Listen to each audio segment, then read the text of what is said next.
తెలంగాణ ప్రభుత్వం 2 లక్షల రూపాయలు రుణమాఫీపై రైతులకు మరో శుభవార్త చెప్పింది.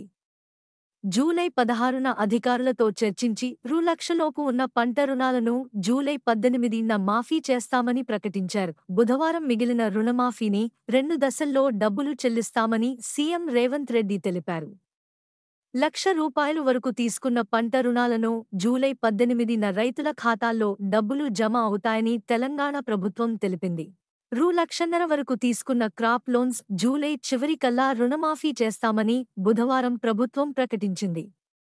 ఆగస్టు మొదటి వారంలోపు పూర్తిగా 2,00,000 లోపు పంట రుణాలు తీసుకున్న రైతులకు క్రాప్ లోన్స్ మాఫీ చేస్తామని సీఎం రేవంత్ రెడ్డి ప్రకటించారు. పేదలకు మహాలక్ష్మి ఫ్రీ బస్ పథకం కింద 62 కోట్ల మంది ప్రయాణికులు లబ్ధి పొందారని సీఎం రేవంత్ రెడ్డి అన్నారు.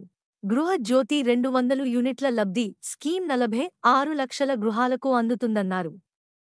500K సిలిండర్కు ఇచ్చేందుకు 200 కోట్ల రూపాయలు, రైతు బీమా 734 కోట్ల రూపాయలు ఖర్చు చేశామన్నారు ముఖ్యమంత్రి. ఇప్పటివరకు మొత్తం సంక్షేమ పథకాల కోసం 29,000 కోట్లు కేటాయించామని వివరించారు. మన ఛానల్కి సబ్స్క్రైబ్ చేసుకోండి, లైక్ చేయండి మరియు కామెంట్ చేయండి. మీ సపోర్ట్ మాకు చాలా ముఖ్యం.